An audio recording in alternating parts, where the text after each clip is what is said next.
ಇಡೀ ಪ್ರಪಂಚವೇ diabetes fat ಸಮಸ್ಯೆಯಿಂದ ಬಳಲ್ತಿದ್ರೆ ಜಪಾನ್ ದೇಶದಲ್ಲಿ 75% ಜನರು ಆರೋಗ್ಯದಿಂದ ಕುಣಿದು ಕುಪ್ಪಳಿಸ್ತಿದ್ದಾರೆ. ಇತ್ತೀಚಿನ ದಿನದಲ್ಲಿ ಮುಂದುವರೆದ ಟೆಕ್ನಾಲಜಿಯ ಫ್ಯಾಟ್ ಸಮಸ್ಯೆಗೆ ಕಾರಣ ಅಂತ ಬಂದಿದ್ರು ಟೆಕ್ನಾಲಜಿಯನ್ನು ಡೆವಲಪ್ ಮಾಡುವ ಜಪಾನ್ ದೇಶದಲ್ಲಿಯೇ ಫ್ಯಾಟ್ ಸಮಸ್ಯೆ ಯಾಕಾಗಿಲ್ಲ, ಅವರು ಪಾಲಿಸುವ ಡಯಟ್ ಸಿಸ್ಟಮ್ ಏನು, ಇವತ್ತಿನ ವಿಡಿಯೋದಲ್ಲಿ ತಿಳ್ಕೊಳ್ಳೋಣ.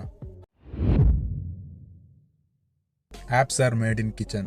ಹೆಲ್ದಿಯಾಗಿ ಫಿಟ್ ಆಗಿರ್ಬೇಕಂದ್ರೆ ಜಿಮ್ಗೆ ಹೋಗ್ಲೇಬೇಕು ಅನ್ನೋದನ್ನ ಸುಳ್ಳು ಅಂತ ಪ್ರೂವ್ ಮಾಡಿದೆ ಜಾಪನೀಸ್. ಅಮೆರಿಕ, ಜಪಾನ್ ಎರಡು ಡೆವಲಪ್ಡ್ ಕಂಟ್ರೀಸ್ ಆಗಿದ್ರು ಅಮೆರಿಕದಲ್ಲಿ ಒಬೆಸಿಟಿ ಅಂದ್ರೆ ಜನರಲ್ಲಿರುವ ಬೊಜ್ಜಿನ ಪ್ರಮಾಣ 43% ನಷ್ಟಿದೆ. ಅದೇ ಜಪಾನ್ನಲ್ಲಿ 3%ಗಿಂತ ಕಮ್ಮಿ. ಜಪಾನ್ನಲ್ಲಿ ಹೀಗೆ ಎಲ್ಲರೂ ಒಣಗ್ಲು ಕಡ್ಡಿ ತರ ಇರೋಕೆ ಕಾರಣ ಅವರ ಹೆಲ್ದಿ ಲೈಫ್ ಸ್ಟೈಲ್, ಅದರಲ್ಲೂ ಮೇನ್ ಆಗಿ ಅವರ ಫುಡ್. ಜಪಾನ್ ದೇಶದಲ್ಲಿ ಫಾಸ್ಟ್ ಫುಡ್ಗಳನ್ನು ಬಳಸೋರು ಕೇವಲ 1000ದಲ್ಲಿ ಸಿಗ್ತಾರೆ ಅಷ್ಟೇ.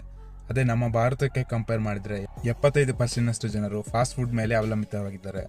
ಜಪಾನ್ನಲ್ಲಿ ಮನೆಯಲ್ಲಿ ಮಾಡಿದ ಹೆಲ್ದಿ ಫುಡ್ಗೆ ಪ್ರೋತ್ಸಾಹ ನೀಡ್ತಾರೆ. ಮೆಕ್ಡೊನಾಲ್ಡ್ಸ್, ಪಿಜ್ಜಾ ಹಟ್, ಬರ್ಗರ್ ಕಿಂಗ್, KFC ಅಂತ ಫಾಸ್ಟ್ ಫುಡ್ ಕಂಪನಿಗಳು ಜಪಾನ್ನಲ್ಲಿ ಲಾಸ್ನಲ್ಲಿ ಇರೋದೇ ಹೆಚ್ಚು. ಇದಲ್ಲದೆ ಜಾಪನೀಸ್ ಹೌರಾ ಹಚಿಬು ಎಂಬ ಸಿಸ್ಟಮ್ ಅನ್ನ ಫಾಲೋ ಮಾಡ್ತಾರೆ. ಅಂದ್ರೆ ಇವರು ಕೇವಲ 80% ಹೊಟ್ಟೆಯನ್ನು ಮಾತ್ರ ತುಂಬಿಸ್ಕೊಳ್ತಾರೆ. ನಮ್ಮ ಭಾಷೆಯಲ್ಲಿ ಹೇಳೋದಾದ್ರೆ 2 ಚಪಾತಿ, 2 ದೋಸೆ, 4 ಇಡ್ಲಿ, 3 ಪೂರಿ ಇಷ್ಟೇ.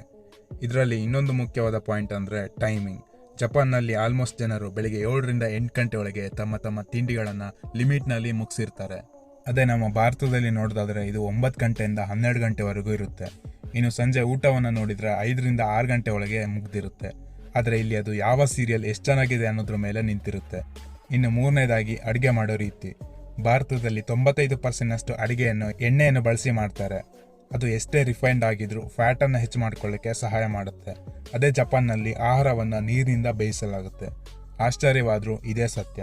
ಜೊತೆಗೆ ಇವರು ಸೀ ಫುಡ್ಗಳನ್ನು ಹೆಚ್ಚಾಗಿ ಬಳಸೋದ್ರಿಂದ ವಿಟಮಿನ್ ನಲ್ಲಿ ಯಾವುದೇ ಕೊರತೆ ಇರೋದಿಲ್ಲ. ಇನ್ನು ಇವರ ಲೈಫ್ ಸ್ಟೈಲ್ ನೋಡೋದಾದ್ರೆ ಕಂಪ್ನಿನ ಮ್ಯಾನೇಜಿಂಗ್ ಡೈರೆಕ್ಟರೇ ಆಗಿರ್ಲಿ ಅಥವಾ ಕ್ಲೀನರ್, ಎಲ್ಲರೂ ವಾರದಲ್ಲಿ 3 ದಿನವಾದ್ರೂ ನಡ್ಕೊಂಡೇ ಅಥವಾ ಸೈಕ್ಲಿಂಗ್ ಅನ್ನ ಬಳಸಿ ಆಫೀಸ್ಗೆ ಹೋಗ್ತಾರೆ. ಇಲ್ಲ ಪಬ್ಲಿಕ್ ಟ್ರಾನ್ಸ್ಪೋರ್ಟ್ ಗಳನ್ನ ಹೆಚ್ಚಾಗಿ ಬಳಸ್ತಾರೆ. ಇದರಿಂದ ಪೊಲ್ಯೂಷನ್ ಕೂಡ ಕಡಿಮೆ. ಇದು ಕೂಡ ಲೈಫ್ ಸ್ಟೈಲ್ ನಲ್ಲಿ ಸೇರಿಕೊಳ್ಳೋದ್ರ ಜೊತೆಗೆ ಒಬ್ಬ ಆವರೇಜ್ ಜಾಪನೀಸ್ ಆಯಸ್ಸನ್ನ 84.5 ವರ್ಷದವರೆಗೂ ತೆಗೆದುಕೊಂಡು ಹೋಗುತ್ತೆ. ಇನ್ನು ಸ್ಕೂಲ್ ಮಕ್ಕಳು ನಡ್ಕೊಂಡೇ ಹೋಗೋದು, ಹಾಗೆ ದೊಡ್ಡವರು ತಮ್ಮ ಮನೆಯ ಕೆಲಸವನ್ನ ತಾವೇ ಮಾಡಿಕೊಳ್ಳೋದು ಕೂಡ ಪ್ರಮುಖ ಪಾತ್ರ ವಹಿಸುತ್ತೆ. ಇದಲ್ಲದೆ ಜಪಾನ್ನಲ್ಲಿ ಫ್ಯಾಟ್ ಸಮಸ್ಯೆಯನ್ನ ಸೀರಿಯಸ್ ಆಗಿ ತಗೊಳ್ತಾರೆ.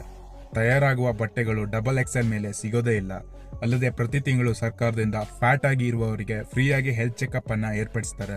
ಇದಲ್ಲದೆ ಪ್ರತಿ ವಾರವೂ ಕೂಡ ಫ್ರೀಯಾಗಿ ಯೋಗ ಕ್ಲಾಸ್ ಇರೋದರಿಂದ ದಪ್ಪವಿರುವ ಜನರು ಸ್ಲಿಮ್ ಆಗಿ ಫಿಟ್ ಆಗಲು ಈ ಯೋಗ ಕ್ಲಾಸ್ಗಳನ್ನ ಅಟೆಂಡ್ ಮಾಡ್ತಾರೆ. ಇದಿಷ್ಟು ಜಪಾನ್ ದೇಶದ ಜನರು ಸ್ಲಿಮ್ ಆಗಿರಲು ಮುಖ್ಯವಾದ ಕಾರಣಗಳು. ಚಾನಲ್ಗೆ ಹೊಸಬರಾಗಿದ್ರೆ ಸಬ್ಸ್ಕ್ರೈಬ್ ಮಾಡ್ಕೊಳ್ಳಿ. Thanks for watching.